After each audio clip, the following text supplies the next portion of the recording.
오늘 우리에게 주신 하나님의 말씀은 시편 129편 1절에서 8절까지의 말씀입니다. 이스라엘아, 이렇게 고백하여라. 내가 어릴 때부터 나의 원수들이 여러 번 나를 잔인하게 박해했다. 비록 내가 어릴 때부터 내 원수들이 여러 번 나를 잔인하게 박해했으나 그들은 나를 이겨내지를 못했다. 밭을 가는 사람이 밭을 갈아엎듯 그들이 나의 등을 갈아서 거기에다가 고랑을 길게 냈으나 의로우신 주님께서 악인의 사슬을 끊으시고 나를 풀어주셨다. 시온을 미워하는 사람은 그 어느 누구나 수치를 당하고 물러가고 만다. 그들은 지붕이 풀같이 되어 자라기도 전에 말라버리고 만다. 배는 사람의 품에도 차지 않고 묶는 사람의 품에도 차지 않아 지나가는 사람 가운데 어느 누구도 주님께서 너희에게 복을 베푸시기를 빈다 하지 아니하며 주님의 이름으로 너희에게 축복한다 하지도 아니할 것이다. 지난 월요일 새벽이었습니다. 새벽 기도를 가기 위해서 아침에 일어나서 주의 전으로 가는데 이 마음 속에서 계속 찬송이 계속 들려지는 것이었습니다. 그 찬송은 기도할 수 있는데 왜 걱정하십니까? 이 찬송 아시지요? 그 찬송이 제 안에서 계속 울려나는 것이었어요. 그 찬송을 가만히 듣고 있는데 마치 내 옆에서 또렷하게 그 찬송을 누군가 불러주는 것처럼 그렇게 찬송이 제 안에 들려지는 것이었습니다. 그 찬송을 계속 속으로 부르고 그 찬송을 음미하는데 주님께서 내 기도를 들어주시지, 주님께서 나와 함께 하시고 내 이 깊은 마음을 주님이 다 아시지, 그렇게 주님이 믿어지고 주님이 함께 하시는 게 누려지니 마음의 평안이 밀려왔습니다. 그리고 그 마음의 평안이 밀려오니 주님의 말씀이 믿어지게 되고 주님의 약속이 붙들려지게 되었습니다. 주님을 향한 믿음이 우리 안에 명확해져서 우리와 함께 하시는 그 주님이 누려지면 우리는 염려할 필요가 없습니다. 두려워할 이유도 없는 것이죠. 주님의 약속을 믿으니 새 힘이 우리에게 누려지게 되는 것입니다. 주님께서 깊은 수렁에서 우리를 건져주실 것이 믿어지니 이제는 악한 자가 두렵지도 않게 되는 것입니다. 바로 오늘 말씀이 그렇습니다. 시편 129편의 말씀은 악한 자의 환난에서 건짐을 받은 이스라엘의 민족의 간증이고 또 신앙의 고백이기도 합니다. 이스라엘은 말할 수 없는 고난이 그들에게 참 많았습니다. 1절 말씀에 보면 이스라엘아, 이렇게 고백하여라. 내가 어릴 때부터 나의 원수들이 여러 번 나를 잔인하게 박해했다. 실제 이스라엘은 모압과 에돔, 암몬, 블레셋, 가나안 그 주변의 많은 나라들로 인해서 잦은 전쟁을 치러야만 했습니다. 그리고 또 주변을 보면 강대국들이 많았죠. 애굽도 있었고 아수르도 있었고 바벨론이 있었습니다. 그런 강대국, 이 제국들 안에서 이 압제를 견뎌야만 하는 역사가 그들 안에 있었습니다. 그때의 그 힘겨운 순간순간들을 이 시편에서는 어떻게 기록을 했냐면 3절 말씀에 밭을 가는 사람들이 밭을 갈아엎듯 그들이 나의 등을 갈아서 라고 이렇게 표현을 하고 있습니다. 등에 많은 채찍을 맞아서 마치 그 등이 깊이 패인 고랑과 같이 됐다라고 하는 것을 표현하고 있는 것이죠. 아주 극심한 고통과 박해와 어려움들이 이 이스라엘 민족 역사 안에 있었다라고 하는 것을 표현해 주고 있는 것입니다. 그런데 말씀을 쭉 묵상하면 그러한 고난과 박해가 그들에게 있었어도 이스라엘은 죽지 않았고 망하지 않았습니다. 2절 말씀의 그 후반절에 보면 이렇게 기록되어 있습니다. 그들은 나를 이겨내지를 못했다. 극심한 박해와 고난이 그들에게 있었어도 무너지지 않았다는 것입니다. 이것을 다시 말하면 치열한 영적인 싸움과 고난의 현실 속에 있는 우리도 무너지지 않을 수 있고 이겨낼 수 있다라고 하는 것을 우리에게 보여주는 것이기도 합니다. 그럼 도대체 어떻게 그렇게 설 수가 있는 것일까요? 해답과도 같이 고백이 이렇게 들려집니다. 4절 말씀에 의로우신 주님께서 악인의 사슬을 끊으시고 나를 풀어주셨다. 주님의 손이 이스라엘을 지켜주셨다는 것입니다. 이게 바로 이스라엘 민족의 간증인 것이죠. 그리고 순례자들이 성전을 향해 걸어가며 그 찬양을 부를 때 이 고백을 통해서 힘을 얻었던 고백이기도 한 것입니다. 주님은 어떤 고난 중에 있는 성도가 있다 할지라도 능히 건져내 주신다. 이것을 고백하고 찬양하는 구원의 노래인 것입니다. 이 말씀을 묵상하고 또 이 고백이 내 것으로 누려질 때 문제가 큰 것은 더 이상 문제가 되지 않습니다. 악한 자를 만나는 것이 문제가 되지 않습니다. 진짜 문제는 우리가 그 주님을 신뢰하지 못한다는 것입니다. 주님을 붙들지 못하는 것이 진짜 문제지, 이 환경과 여건에 따라 흔들리는 것은 넉넉히 이겨낼 수 있는 힘이 그 안에 있다라고 하는 것이죠. 그러니 캄캄한 흑암 속을 걸으며 벼랑 끝에 서 있는 것 같아도 우리는 절대 놓치지 말아야 합니다. 믿음의 확신을 가져야 합니다. 바로 구원의 확신을 가지고 이 구원의 노래를 크게 부르며 주님을 붙들고 가야 하는 것입니다. 그럴 때 주님께서 우리에게 새 힘을 주시고 이겨낼 넉넉함이 우리 안에 부어지게 되는 것입니다. 그래서 오늘 우리가 이 말씀을 붙들고 나아갈 때 구원의 노래를 크게 부르며 주님 앞에 나아가기를 간절히 원합니다. 바로 우리에게 주시는 이 4절 말씀을 붙들고 이 구원의 노래가 우리의 노래가 되어 주님 앞에 서게 되기를 원합니다. 자, 그러면 우리가 부를 이 구원의 노래 첫 번째는 무엇일까요? 4절 말씀에 보니 의로우신 주님께서 라고 표현하고 있습니다.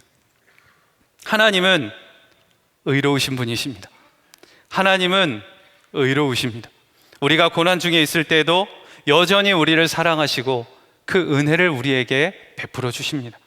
마치 비가 내리지만 비구름 위에 해가 여전히 떠 있는 것과 같이 하나님의 은혜가 우리 안에 부어지고 있는 것입니다.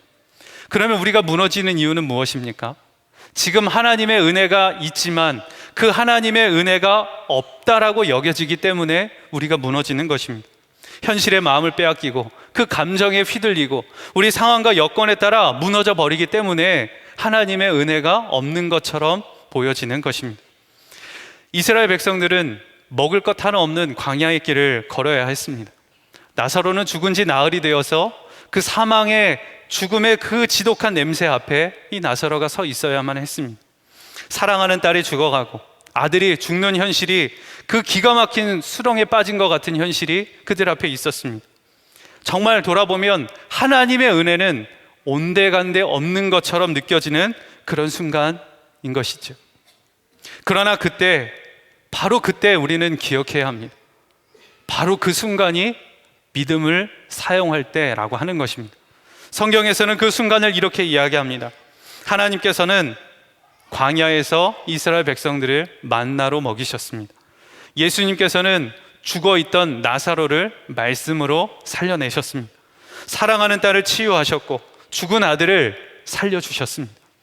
주님을 향한 믿음이 그 안에 있으면 하나님의 은혜는 여전히 그 위에 부어지고 있는 것입니다. 눈에 어떻게 보여지든 어떻게 다가오든 손에 붙잡혀지는 게 없다 할지라도 주님을 향한 믿음을 붙들고 있으면 하나님은 의로우셔서 그 은혜가 그 위에 부어지고 있는 것입니다. 하나님의 은혜가 여전하시다, 이 소망을 우리가 붙들어야 하는 것입니다. 그 소망이 우리 안에 있으면 고난과 역경도 이길 수 있는 힘을 주님께서 우리에게 주시는 것입니다. 우리 갈렙교회 함께 신앙생활을 하시는 한 장로님께서 병원에 입원을 하셔서 문병을 갔습니다. 신방을 갔는데 이 장로님이 지금 굉장히 힘든 시간을 보내고 계시는 거예요. 췌장암 말기로 힘든 시간을 지금 투병을 하시면서 보내고 계십니다. 그런데 허리에 골절까지 당하셔서 가만히 있기조차 어려운 상황이었습니다. 황달 증세와 얼굴이 검게 변해 계셨어요. 그래서 장로님을 찾아뵙고 시편 23편의 말씀을 붙들고 함께 기도하고 또 이제 마음을 나누었습니다. 너무너무 걱정이 되는 거예요. 그 투병하는 것만으로도 힘든데 허리까지 아프시니 얼마나 힘드시겠나. 그래서 너무나도 걱정하는 마음으로 장로님께 물어봤습니다. 마음도 많이 힘드시고 또 병투병하시느라 어려우신데 허리까지 그렇게 다치셔서 얼마나 힘드시겠어요. 육신의 그 약함 때문에 그 마음까지 눌리지는 않으실까 너무너무 걱정이 됩니다. 장로님 위해서 제가 기도하겠습니다. 그렇게 말씀을 드렸어요. 그랬더니 그 장로님께서 아주 단호한 표정으로 이렇게 이야기를 하시는 것이었습니다. 제게 마음의 걱정은 없습니다. 왜냐하면 하나님께서 함께 하시기 때문입니다.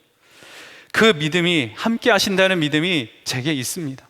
하나님이 나와 함께 하신다는 이 믿음은 제게 아주 중요합니다. 그렇게 아주 단호하게 이야기를 하시는 것이었습니다. 죽음의 그림자가 그 믿음을 뒤흔들려는 순간이 그 앞에 닥쳐도 하나님이 나와 함께 하시고 그 하나님의 손이 나를 붙들고 계신다 믿어지면 그 은혜 안에서 이겨낼 수 있게 되는 것입니다. 나와 함께 하시는 주님, 그 주님의 손을 붙들고 있으면 극심한 고통이 그 안에 있다 할지라도, 사망의 음침한 골짜기를 걷는 것 같다 할지라도 주님의 은혜가 그 위에 부어지게 되는 것입니다. 지금 혹시 영적인 눌림으로 인해 하나님의 은혜가 없는 것처럼 느껴지시는 분 혹시 이 자리에 계신가요? 오늘 우리에게 말씀하고 있습니다. 하나님의 은혜는 여전히 우리 위에 부어지고 있습니다. 시편 23편 4절입니다. 내가 사망의 음침한 골짜기를 다닐지라도 해를 두려워하지 않을 것은 주께서 나와 함께 하심이라. 주의 지팡이와 막대기가 나를 안위하시나이다. 믿음으로의 눈으로 주님을 바라보면 의로우신 주님의 그 은혜와 사랑은 여전히 우리에게 부어지고 주님의 평안으로 우리와 함께하고 계시는 것입니다. 의로우신 주님이 여전히 우리와 함께 하시고 우리에게 그 은혜를 부어주고 계시니 우리는 얼마든지 구원의 노래를 부를 수가 있는 것입니다. 자, 그리고 우리가 구원의 노래를 부를 수 있는 두 번째 이유, 4절 말씀에 보면 중반부에 악인의 사슬을 끊으시고 라고 기록되어 있습니다. 우리가 부를 두 번째 노래는 주님께서 악인의 사슬을 끊으시고 우리를 구원하셨다는 것입니다. 이스라엘은 하나님 앞에 범죄해서 바벨론 포로가 되었습니다. 그런데 하나님께서 악인의 사슬을 끊으시고 포로에서 돌아오게 해주셨습니다. 이스라엘 역사를 보면 그것을 증거하고 있지요. 근데 이것은 또한 우리에게 영적인 구원을 보여주는 증거이기도 합니다. 오늘날 우리는 예수님께서 십자가에서 죄의 사슬을 끊어주시면서 우리를 구원해 주셨습니다. 예수님께서 십자가상에서 마지막에 다 이루었다, 테텔레스타이, 이렇게 고백을 하시며 숨을 거두셨지요. 이 말은 예수님께서 당신의 몸으로 모든 대가를 다 치르시고 모든 것을 마치셨다, 완성하셨다라고 하는 말입니다. 이 표현을 사도 바울은 로마서에서 이렇게 고백을 하고 있습니다. 로마서 3장 23절, 24절에 보면 모든 사람이 죄를 범하였음에 하나님의 영광에 이르지 못하더니 그리스도 예수 안에 있는 속량으로 말미암아 하나님의 은혜로 값없이 의롭다 하심을 얻은 자 되었느니라. 이 말씀을 붙들고 나아가면 예수님 때문에 우리는 구원을 받았습니다. 주님 안에 있는 모든 자가 누리는 구원의 은혜인 것이지요. 그러니 악인의 사슬이 더 이상 우리를 묶지 못하고 주님의 거룩함으로 우리가 덧입혀지게 된 것입니다. 이것을 우리가 믿고 주님의 은혜 안에 서 있는 것입니다.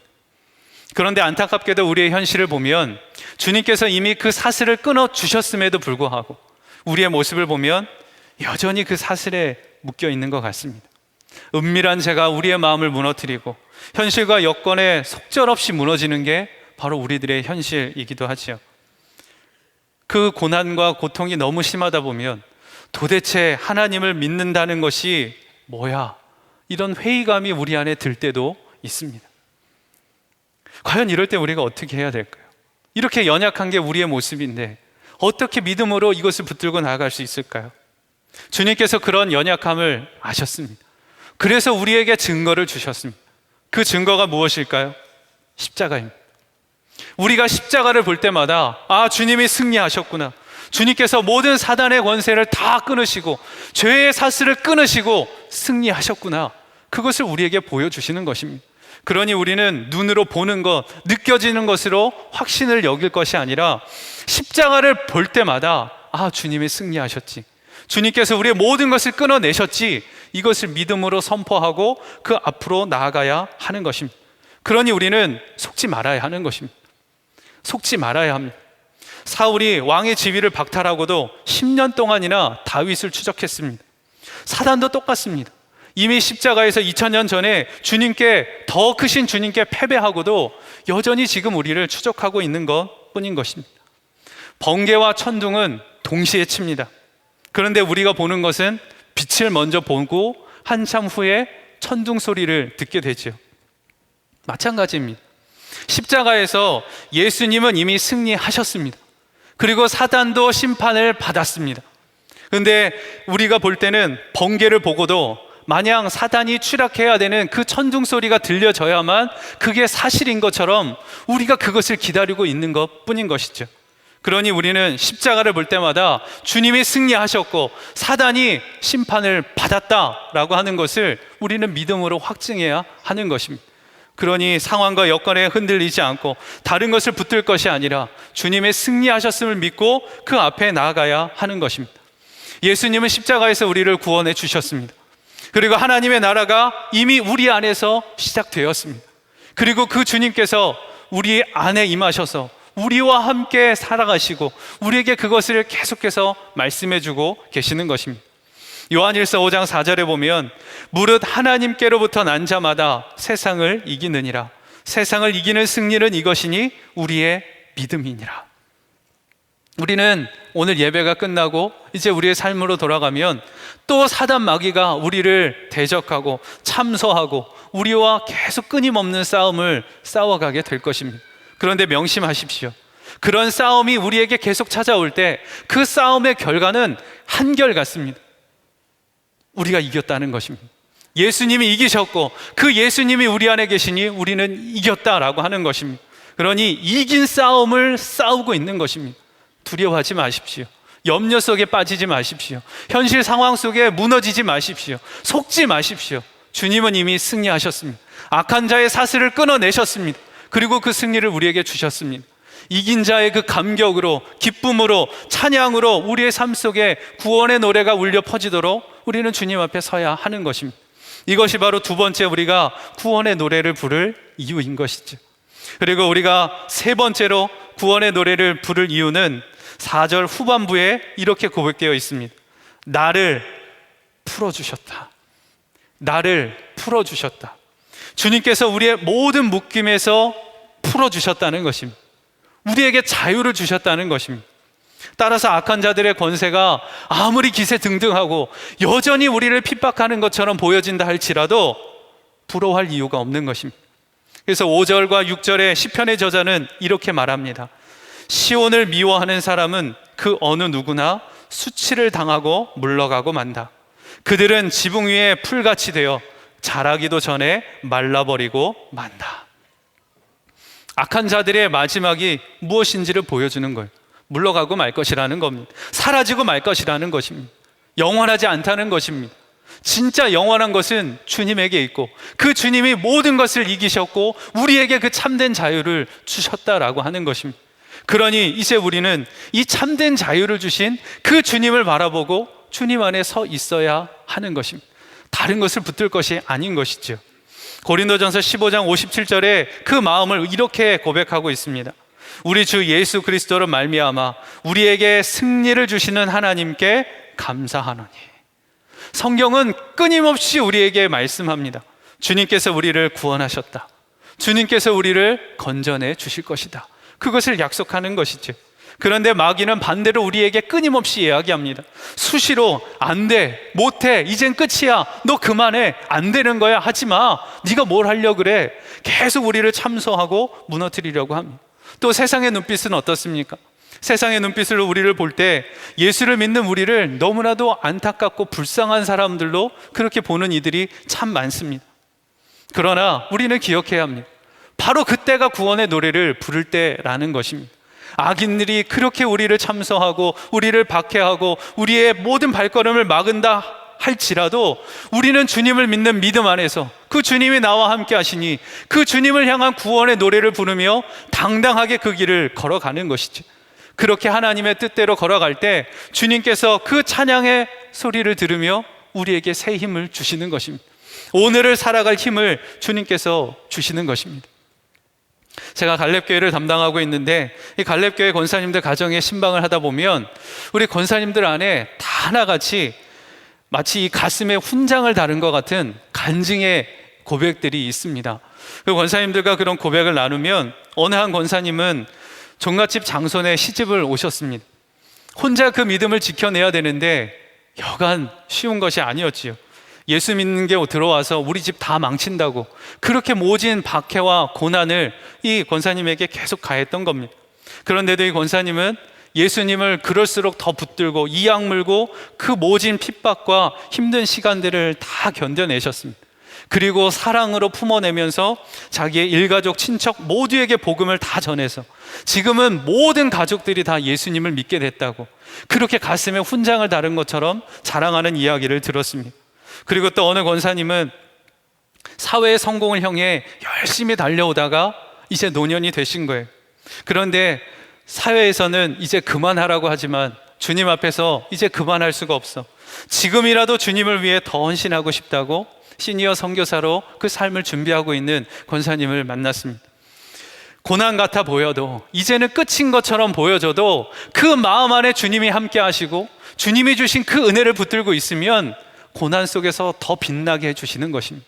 그리고 주님께서 우리를 통해 그 영광을 더 드러나게 되는 것이죠. 이것을 우리가 믿음으로 붙들고 구원의 노래를 부르며 주님께 나아가야 합니다. 그런데 오늘 이 말씀을 우리가 붙들고 주님 앞에 서려고 할 때 마음 안에 이런 답답함이 있는 분도 계실 것 같습니다. 하나님의 구원이 여전히 멀게 느껴지고 오늘을 사는 것이 너무너무 힘든데 그 믿음은 알겠는데 도대체 어떻게 살라고 하는 것이냐, 그 마음의 답답함이 느껴지는 분이 계실지도 모르겠습니다. 바로 그때가 믿음을 사용할 때입니다. 눈으로 보여지는 것은 여전히 아무것도 없는 것 같지만 그래서 우리에게 믿음을 사용하라고 말씀을 주셨고 성령이 우리 안에 와 계신 것입니다. 그 마음의 문을 열고 주님을 붙들고 나아가는 것입니다. 흔들리지 않고 의심하지 않는 것입니다. 주님께서 우리에게 말씀으로 보여주시는 거예요.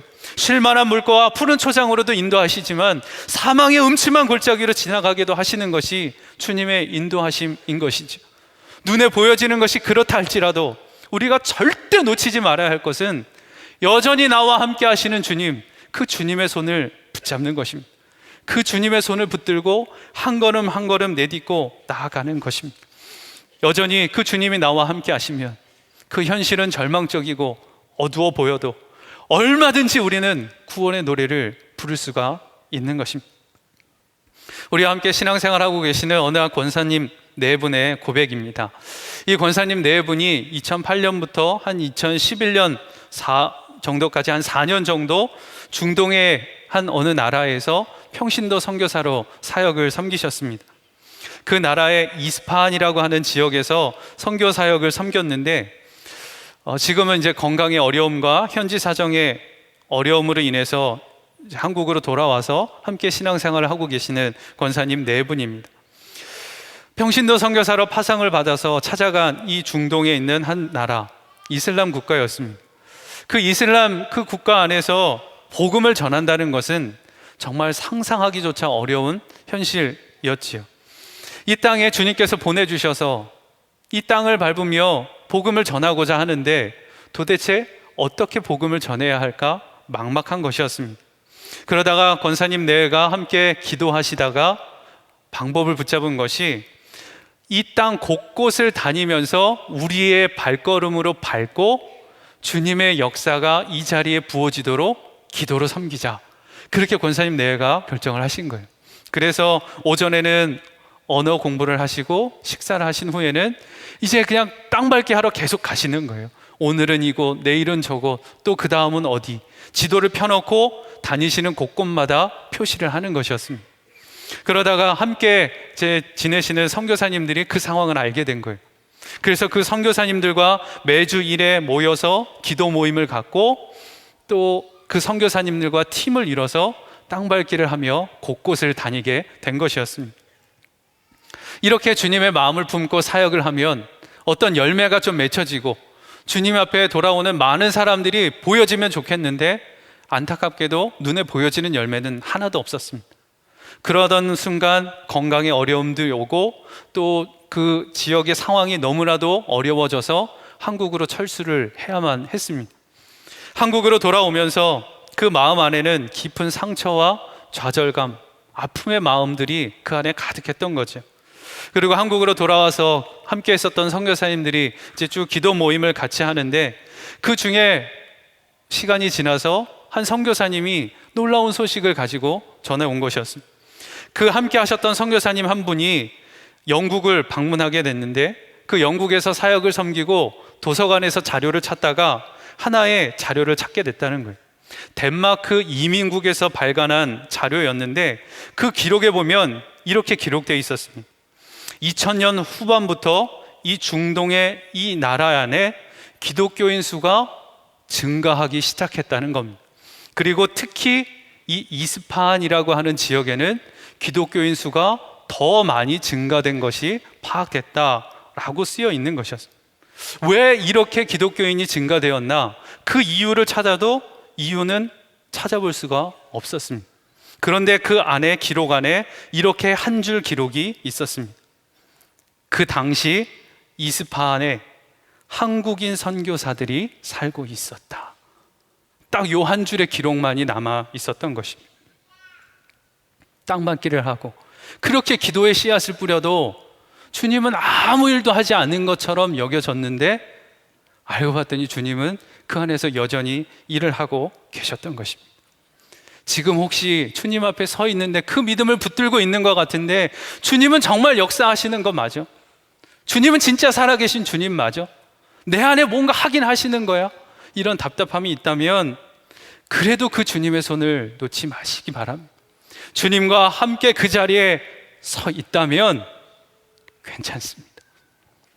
여전히 고통 중에 하루하루 사는 것이 전쟁같이 느껴진다 할지라도 주님의 손을 붙들고 있으면 괜찮습니다.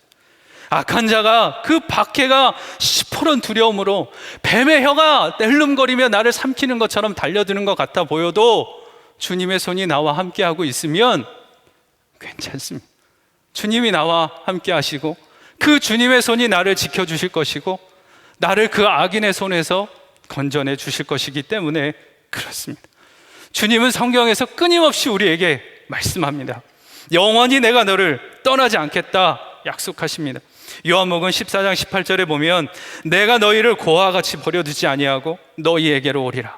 마태복음 28장 20절에 보면 볼지어다 내가 세상 끝날까지 너희와 항상 함께 있으리라. 아멘입니다. 주님은 항상 우리와 함께 하시고 우리의 모든 발걸음을 인도해 주시는 주님이십니다. 그러니 이제 우리가 할 것은 눈에 보여지는 것, 느껴지는 것, 만져지는 것 이것에 따라 뒤흔들릴 것이 아니라 믿음 위에 굳건히 서서 나와 함께 하시는 그 주님을 붙들고 그 구원의 확신을 마음에 새기며 구원의 노래를 크게 부르며 주님 앞에 나아가는 것입니다. 그렇게 주님 앞에 서서 주님의 놀라운 은혜와 기쁨 가운데 끝까지 순례의 길을 걸어가 주님의 영광을 맛보게 되시는 주님의 사랑하는 성도 다 되시길 주님의 이름으로 축원합니다. 이 시간 우리 오늘 성찬을 나누겠습니다. 우리가 성찬을 나누는 것은 주님이 우리와 함께 하신다라고 하는 것을 보여주는 아주 명확한 예식이고 또 표시이기도 합니다. 우리가 주님의 몸과 피를 나눌 때 주님은 우리와 함께 하십니다. 주님의 의로움이 보혈로 우리를 덮어 정결케 해주실 것이고 악인의 사슬을 끊어내신 그 승리가 우리의 삶에서 누려지게 될 것입니다. 그리고 자유케 하신 그 놀라운 평안이 우리를 주님께로 인도해 주실 것입니다. 그것을 믿는 믿음 안에서 우리가 성찬을 준비하며 주님 앞에 기도하며 나가겠습니다.